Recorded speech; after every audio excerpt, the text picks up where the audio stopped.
ويعفو عن السيئات ويعلم ما تفعلون. صدق الله مولانا العظيم. تمام احباب کو السلام علیکم ورحمۃ اللہ وبرکاتہ. وعلیکم السلام ورحمۃ اللہ وبرکاتہ.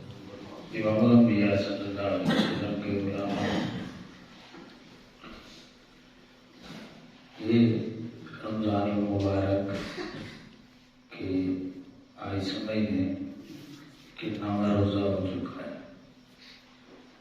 اتنی تیزی کے ساتھ یہ مہمان ہم سے جا رہا ہے اور یہ قیمتی لمحات شاید پھر ہمیں نصیب نہ ہوئے.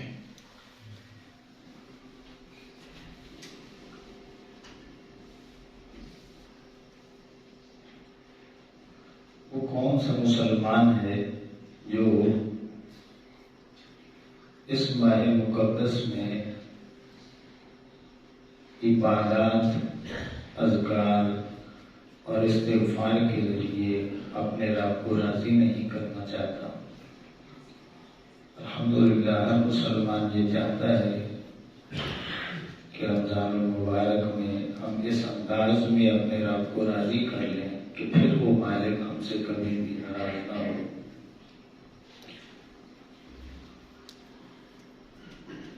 اس کے لیے سب سے پہلے بندے کا جو اللہ کی طرف سفر شروع ہوتا ہے وہ توبہ سے ہوتا ہے. آج کا ہمارا مضمون بھی توبہ کی شرائط کیا ہے اور فضائل کیا ہے. اگر مسلمان کو پتہ ہی نہیں ہے کہ میں رب کی طرف جانا چاہتا ہوں، مگر وہ کون سا طریقہ ہے کہ میرا سفر میرے رب کی طرف شروع ہوگا، تو وہ کبھی بھی اپنے رب کی طرف نہیں جا سکتا. اس کو ایک مثال سے سمجھ لیں کہ اگر ہم میں سے کسی کو یہاں سے لاہور کا پتہ ہی نہیں ہے کہ وہ کہاں پہ ہے اور کون سی گاڑی پہ بیٹھنا ہے، کدھر جانا ہے، تو وہ کبھی بھی لاہور تک نہیں پہنچ سکتا. توبہ کے ذریعے بندے کا سفر اللہ کی طرف شروع ہوتا ہے. توبہ کیا ہے، توبہ کی شرائط کیا ہے، فضائل کیا ہے؟ اللہ فرماتا ہے وَهُوَ الَّذِي يَقْبَلُ التَّوْبَةَ، اور وہ اللہ ہے جو توبہ قبول فرماتا ہے عن عبادہ، اپنے بندوں کی. وَيَعْفُو عَنِ السَّيِّئَاتِ، اور گناہوں کو معاف فرماتا ہے. وَيَعْلَمُ مَا تَفْعَلُونَ، اور جو کچھ بھی تم کرتے ہو وہ سب جانتا ہے. توبہ جنت کا ایک دروازہ ہے جو ہمیشہ ہمیشہ کھلا رہتا ہے، کبھی بھی بند نہیں ہوتا. ایک لفظ ہم بولتے ہیں توبہ و استغفار، توبہ کے ساتھ ملا کے. تو یہ استغفار کیا ہے؟ علماء نے لکھا ہے کہ استغفار وہ رستہ ہے جو توبہ کی طرف بندے کو لے جاتا ہے. توبہ تک بندے نے پہنچنا ہوتا ہے. استغفار اس رستے کو استعمال کرتے ہوئے بندہ توبہ تک جاتا ہے. اب توبہ دو طرح کی ہوتی ہے. ایک توبہ ہوتی ہے کفر سے توبہ، دوسری ہوتی ہے گناہوں سے توبہ. اس کے لیے ہمارے پاس وقت کتنا ہے؟ احادیث مبارکہ میں آقا کریم علیہ السلام نے اس کو بیان کیا کہ سورج کا مغرب سے طلوع ہونے سے پہلے پہلے، موت کا فرشتہ دیکھ لینے سے پہلے پہلے، اور موت کے آخری ہچکولے آنے سے پہلے پہلے، اور سورہ اسرافیل علیہ السلام پھونکے جانے سے پہلے پہلے تک ہمارے پاس وقت موجود ہے.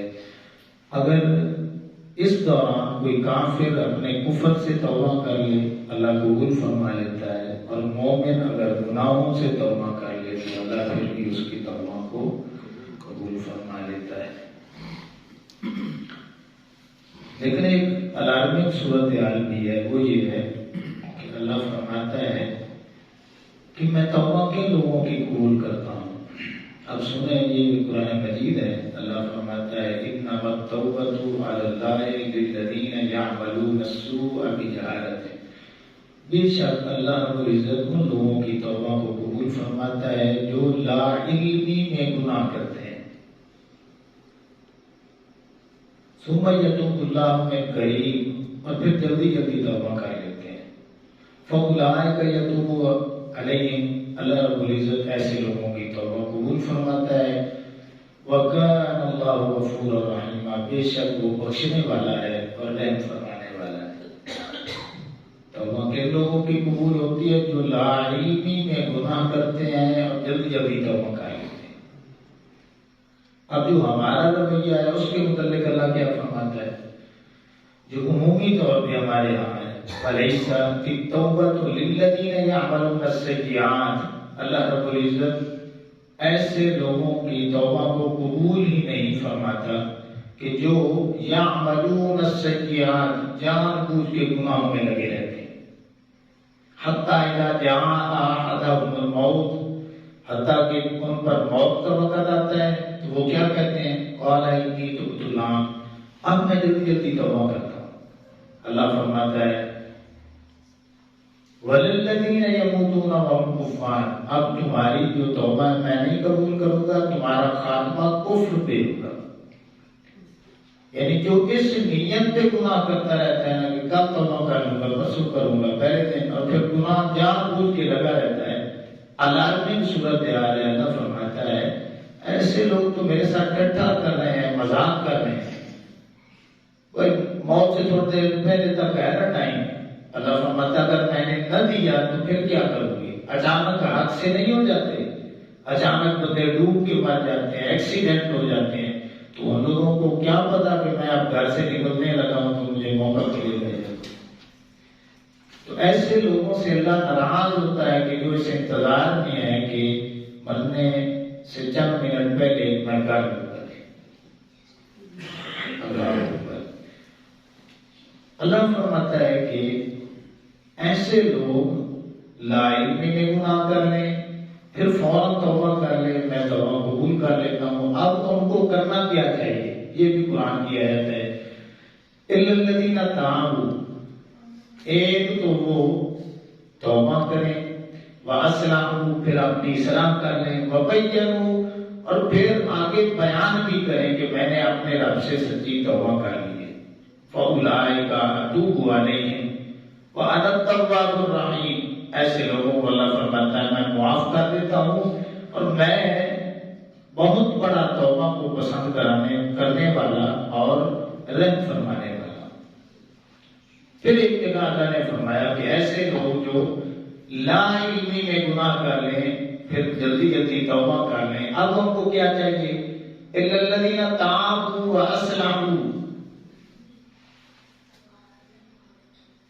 کہ وہ ایک تو توبہ کریں، پھر اپنی اصلاح کریں، وَاعْتَصَمُوا بِاللَّهِ، پھر دین کو مضبوطی سے پکڑ لیں، وَأَخْلَصُوا دِينَهُمْ لِلَّهِ، پھر وہ دین کو اللہ کے لیے خالص کر لیں،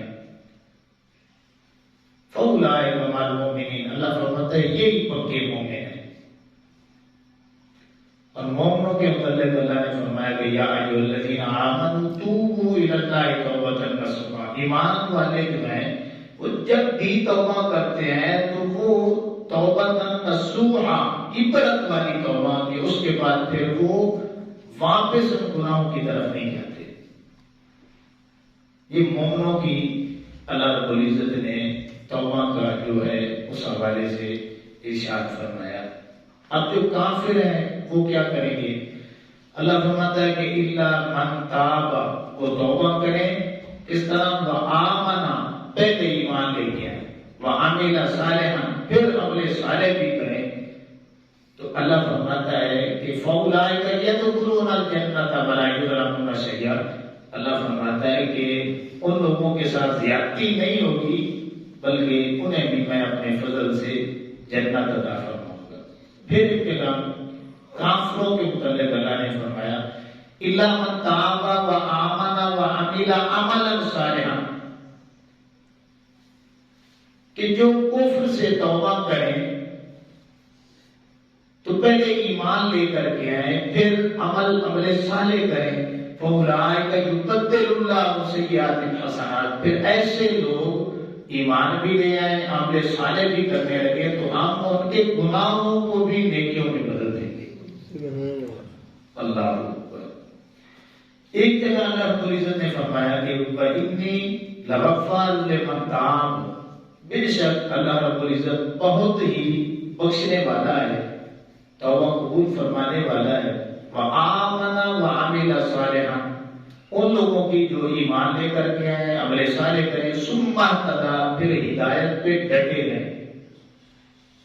تو یہ میں نے آپ کے سامنے قرآنی آیات ایمان والوں کے حوالے سے کہ ان کی توبہ کس طرح قبول ہوتی ہے، اور اگر کوئی کافر کفر سے توبہ کرنا چاہتا ہے تو اللہ رب العزت نے اس کے لیے رہنمائی ہمیں کیا دی ہے۔ اب توبہ کی شرائط سن لیں۔ ایک تو ہے ندامت، شرمندہ ہونا، دوسرا ہے ترک گناہ کرنا، اور تیسرا ہے کہ آئندہ نہ کرنے کا تہیہ کرنا۔ ندامت، ترک گناہ، آئندہ نہ کرنے کا ارادہ، اور اس کا تعلق اگر حقوق العباد کے حوالے سے ہے تو اس کی ادائیگی کرنا۔ گناہ اگر جہرن کیا ہے تو توبہ بھی جہرن ہوگی، اگر سرن کیا ہے تو اس کی توبہ بھی سرن ہوگی۔ یہ توبہ کی شرائط ہیں، یعنی یہ جس میں پائی جائیں گی تو اس کی توبہ سچی ہوگی۔ اب سن لیں کہ انسان جو ہے وہ خطا کا پتلا ہے، سوائے نبیوں کے نیچے نیچے وہ چاہے صحابہ کرام علیہ رضوان کی زبان ہو یا اہل بیت اطہار کی، صرف معصوم فرشتے ہیں یا اللہ کے نبی ہیں۔ مجھ سے، آپ سے، سبھی سے ایک بار نہیں کئی بار سمجھنے، سوچنے، جانتے ہوئے نہ جانتے ہوئے پھر بھی غلطیاں ہوتی رہتی ہیں۔ لیکن کیا ہے کہ پھر مومن پتہ کرتا کیا ہے؟ حضور نے فرمایا کلو بنی آدم خطا، ہر آدم کا بیٹا خطا کار ہے، وخیر الخطائین التوابون، بہترین خطا کرنے والے وہ لوگ ہیں جو جلدی جلدی توبہ کرنے والے ہیں۔ پھر ایک جگہ اللہ نے فرمایا اللہ یحب التوابین ویحب المتطہرین، بے شک اللہ رب العزت توبہ کرنے والوں کو اور پاک رہنے والوں کو پسند فرماتا ہے۔ اللہ اکبر۔ اب ایک بات بڑی غور کی ہے، سمجھنے والی ہے، وہ یہ ہے کہ اللہ رب العزت جلال میں، غصے میں، غضب میں ہو تو اس کا غصہ ٹھنڈا کرنے کے لیے بندے کون سا کام کریں کہ اس کا جلال جو ہے وہ رفع ہو جائے۔ اب یہ دیکھیں رمضان شریف سے پہلے زلزلہ ہے، صرف ایک جھٹکا لگا ہے۔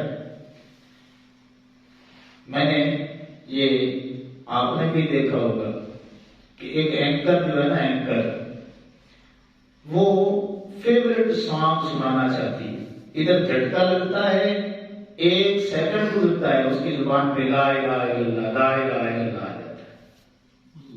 یہ بندے کی اوقات ہے، لیکن آکڑ کتنی ہے کہ وہ ٹکر اللہ سے لے لیتا ہے۔ تو امام الانبیاء صلی اللہ علیہ وسلم کے غلاموں، ایک بات یہ بھی ذہن میں رکھ لیں، آپ جتنے بھی بیٹھے ہیں نا، کہ جب بھی ہم میں سے کوئی بیمار ہوتا ہے نا تو بیماری کے حساب سے ڈاکٹر دوائی دیتے ہیں۔ وہ جو مریض جاتا ہے اس کی مرضی کے مطابق دوائی نہیں دیتے۔ مریض کو کیا پتا بھی مجھے بیماری کون سی ہے یا علاج کس طرح ہونا ہے۔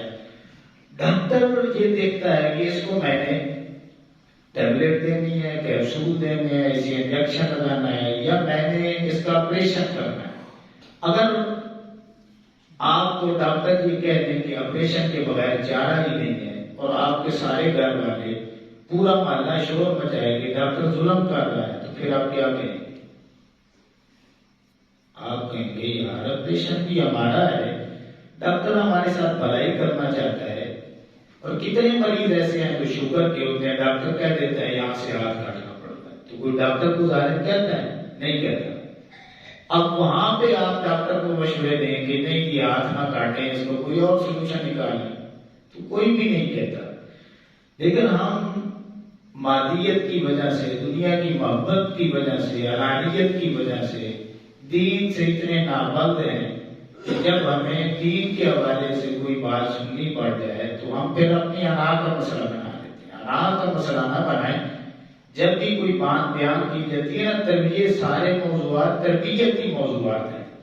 تربیت میں کیا ہوتا ہے مجھے یہ بتائیں۔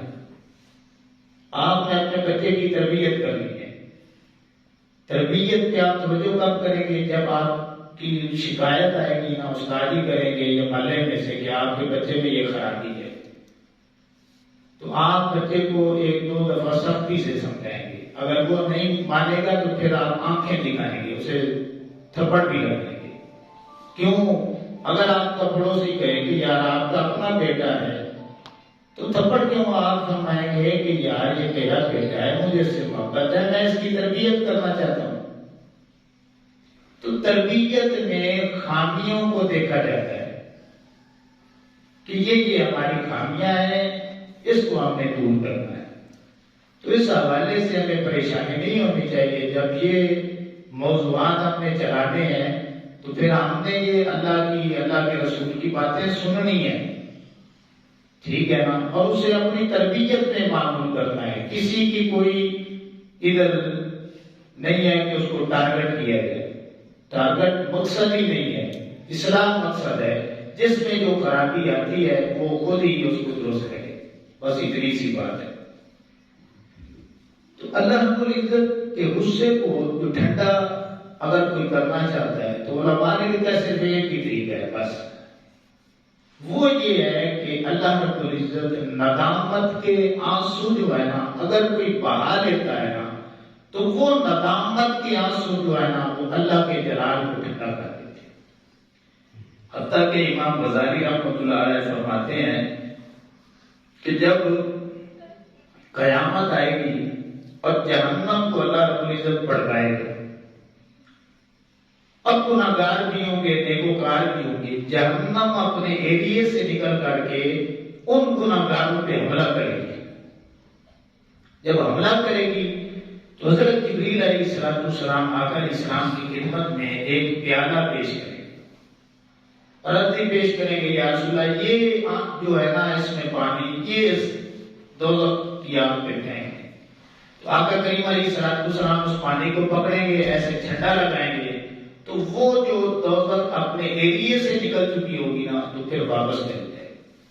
تو اب غلام پوچھیں گے یا رسول اللہ صلی اللہ علیہ وسلم کہ ہماری بڑی بڑی عبادات ہمارے پاس موجود ہیں، وہ دوزخ کو ہم سے دور نہیں کر سکی، بلکہ دوزخ اب ہم پہ حملہ ہی کرنے والی تھی، کہ یہ کیا چیز جبریل علیہ السلام نے پیش کی ہے؟ پانی تو تھوڑا سا تھا لیکن جب وہ اس پہ ڈالا ہے تو دوزخ واپس چلی گئی ہے۔ تو آقا علیہ السلام فرمائیں گے یہ میری امت کے وہ لوگ ہیں جو راتوں کو رویا کرتے تھے، تو اللہ رب العزت نے فرشتوں کو حکم دے رکھا تھا کہ ان کے آنسو زمین پہ نہیں گرنے چاہیے، وہ اکٹھے کرتے رہو۔ اللہ نے وہ سارے آنسو جمع کر کے اس پیالے میں دے دیے ہیں، مجھے حکم دے دیا ہے کہ میرے حبیب کریم علیہ السلام کو دے دیجیے، اور پھر یہ بھی فرما دیجیے کہ یہ دوزخ پہ پھینک دے۔ تو یہ وہ آنسو ہے جو ندامت کے آنسو۔ اللہ اکبر۔ تو امام انبیاء صلی اللہ علیہ وسلم کی غلام بخاری شریف میں یہ 6808 اور 9 نمبر پہ حدیث پاک ہے۔ آقا علیہ السلام نے فرمایا مومن گناہوں سے اتنا ڈرتا ہے کہ پہاڑ کو سمجھتا ہے میرے اوپر کھڑا ہے، ابھی گرنے والا ہے اور میں نے نیچے آ جانا ہے، اور منافق گناہوں کو اس طرح سمجھتا ہے کہ ناک پہ مکھی بیٹھی ہے، ایسے میں نے کرنا ہے اور اسے اڑ جانا ہے۔ آپ خود دیکھ لیں، اب یہ تربیت کی بات ہے، اس میں کوئی ناراضگی والی بات نہیں ہے کہ اگر ہماری یہ کیفیت بن چکی ہے تو ہم کس کیٹیگری میں، مومن ہیں یا منافق ہیں؟ اللہ اکبر۔ اسی طرح آدم علیہ السلام کا واقعہ قرآن میں 7 بار اللہ نے توبہ کے حوالے سے بیان کیا ہے۔ کس لیے؟ تربیت کے لیے بیان کیا ہے۔ دیگر انبیاء کرام علیہ رضوان علیہ السلام کے واقعات کو بیان کیا ہے۔ کیوں کیا ہے؟ وہ تو معصوم ہے، تربیت کے لیے کیا ہے۔ حتیٰ کہ نبی کریم علیہ السلام کے حوالے سے 6703 نمبر حدیث حضور نے فرمایا واللہ انی لاستغفرک واتوب الیہ فی الیوم اکثر من 70 مرہ، کہ مجھے اللہ کی عزت کی قسم ہے ایک دن میں 70 بار سے بھی زیادہ میں اللہ سے توبہ کرتا ہوں۔ تو اب کیا نبیوں کے گناہ ہم ثابت کریں گے؟ نہیں، نبی معصوم ہوتے ہیں، یہ ہماری تربیت کی باتیں ہیں کہ جب اللہ کے نبی اتنی توبہ کرتے ہیں تو ہمیں کتنی توبہ کرنے کی ضرورت ہے۔ اب یہ ذہن میں رکھ لیں کہ جو توبہ کرنے والا بندہ ہوتا ہے نا، ایک تو اللہ اس بندے سے پیار کرتا ہے، اللہ اس بندے سے پیار کرتا ہے، دوسرا اللہ رب العزت اس بندے کو اپنا قرب دیتا ہے، تیسرا یہ نبیوں کی سنت ہے، چوتھا یہ جنتی لوگوں کی نشانی ہے، اور پانچویں بات یہ ہے کہ توبہ کرنے سے اللہ رب العزت اس بندے کے درجات بلند کرتا رہتا ہے۔ یہ بہت بڑی عزتیں ہیں، شانیں ہیں، فضائل ہیں، برکات ہیں۔ اس لیے ایک دن میں نے پہلے بھی کہا ہے کہ کم از کم استغفر اللہ یہ جملہ 70 بار دہرا لیں تو ہم جو ہے آقا کریم علیہ السلام کی سنت پہ جو ہے وہ ہم عمل کرنے والے ہو جائیں گے۔ اللہ نے عمل کی توفیق عطا فرمائے۔ وما علینا